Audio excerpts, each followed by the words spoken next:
Hi అండి, నమస్తే. నేను మీ Sravanthi. Welcome to Sravanthi foods. ఈరోజు మన వీడియోలో ఒక మంచి కేక్ రెసిపీని చూద్దాం. ఎలాంటి బేకింగ్ పౌడర్ కానీ బేకింగ్ సోడా కానీ మైదా పిండి కానీ వాడకుండా కేవలం గోధుమ పిండి బెల్లంతో హెల్దీగా చేసుకునే ఒక మంచి కేక్ రెసిపీని చూద్దాం. ఫస్ట్ టైం చేసేవారైనా ఇలా చేసినట్లయితే కేక్ అనేది పర్ఫెక్ట్గా వస్తుంది. తప్పకుండా ఓసారి ట్రై చేయండి. టేస్ట్ కూడా చాలా బాగుంటుంది. బయట కొనాల్సిన అవసరం లేకుండా ఇంట్లోనే ఇలా చాలా ఈజీగా చేసుకోవచ్చు. ముందుగా స్టవ్ పై ఇలా చిన్న గిన్నె పెట్టుకొని 1/2 కప్పు బెల్లాన్ని వేసుకోవాలి. 1/2 కప్పు వాటర్ని పోసి ఈ బెల్లాన్ని కరిగించుకోవాలి. చూడండి, బెల్లం మొత్తం ఇలా కరిగిన తర్వాత ఈ గిన్నెను పక్కన పెట్టుకుందాం. తర్వాత మనం ఏ గిన్నెలో అయితే కేక్ చేయాలనుకుంటామో ఆ గిన్నెలోకి కొద్దిగా ఆయిల్ని ఇలా రాసుకొని పిండితో డస్ట్ చేసుకోవాలి. ఇలా అంతా పిండితో అనుకున్న తర్వాత ఈ గిన్నెను పక్కన పెట్టుకుందాం. ఇప్పుడు స్టవ్ పై ఒక వెడల్పుగా ఉన్న పెద్ద గిన్నెను పెట్టుకొని అందులోకి 1 కప్పు సాల్ట్ని వేసుకుందాం. మీరు ఈ సాల్ట్కి బదులు ఇసుకనైనా వేసుకోవచ్చు. ఈ గిన్నెను వేడి చేసుకుని పెట్టుకుందాం. తర్వాత ఇలా వేరొక బౌల్లోకి మనం కరిగించి పెట్టుకున్న బెల్లాన్ని ఇలా వడకట్టుకొని వేసుకోవాలి.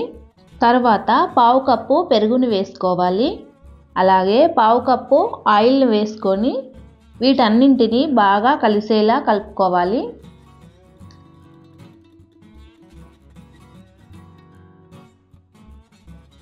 చూడండి, ఇలా బాగా కలుపుకున్న తర్వాత ఇప్పుడు ఇందులోకి ఇలా 1 కప్పు గోధుమ పిండిని ఈ విధంగా జల్లించుకొని వేసుకోవాలి.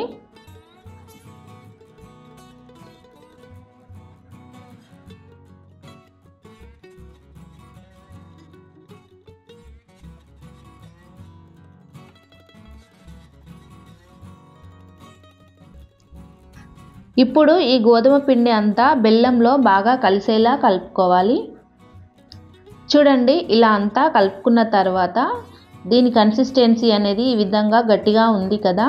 ఇప్పుడు ఇందులోకి కాచి చల్లార్చుకున్న చిక్కటి పాలను కొద్దిగా పోస్తూ కలుపుకోవాలి. ఈ పాలు అనేవి 1/4 కప్పు వరకు పడతాయి. మీరు తీసుకున్న పిండి క్వాంటిటీని బట్టి ఎక్కువ తక్కువ అయినా పట్టవచ్చు.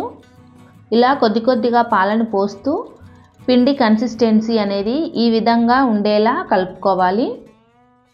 ఇలా అంతా కలుపుకున్న తర్వాత ఇందులోకి 1/2 స్పూన్ ఇలాచీ పొడి,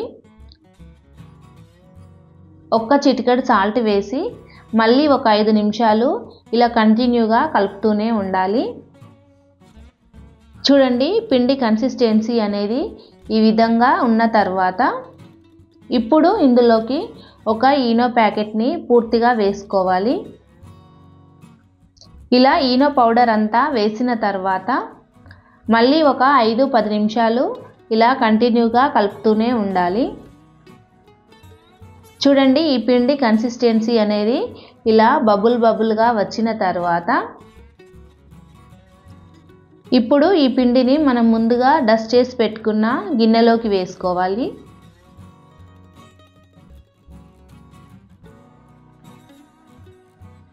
ఇలా అంతా వేసుకున్న తర్వాత ఒక్కసారి ఈ విధంగా గిన్నెను అనుకుని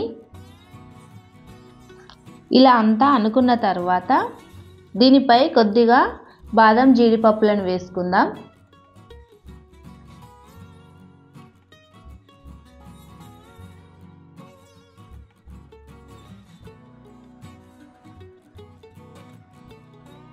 ఇలా అంతా వేసుకున్న తర్వాత ఇప్పుడు ఈ గిన్నెను మనం స్టవ్ పై పెట్టుకున్న గిన్నెలోకి ఈ గిన్నెను పెట్టుకోవాలి.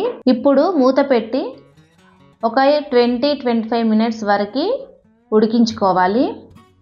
చూడండి, ఒక 25 మినిట్స్ తర్వాత మూత తీసి చూస్తున్నాను. ఇప్పుడు దీనిలోకి ఒక చాకుని ఇలా పెట్టుకొని చూస్తే చాక్కి కేక్ అనేది ఏం అంటుకోకుండా వస్తే కేక్ పర్ఫెక్ట్గా ఉడికినట్లే. ఇప్పుడు ఈ గిన్నెను తీసి బయట పెట్టి పూర్తిగా చల్లారనివ్వాలి. చూడండి, ఇలా పూర్తిగా చల్లారిన తర్వాత ఇలా చాక్తోని అంచుల వెంబడి ఈ విధంగా అనుకొని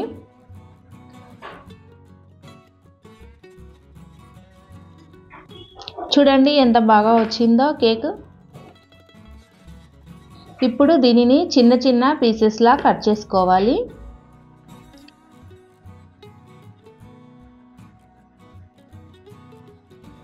చూడండి ఫ్లఫీగా ఎంత బాగుందో.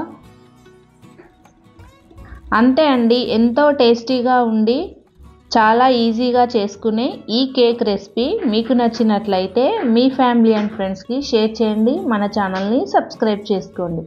Thank you for watching.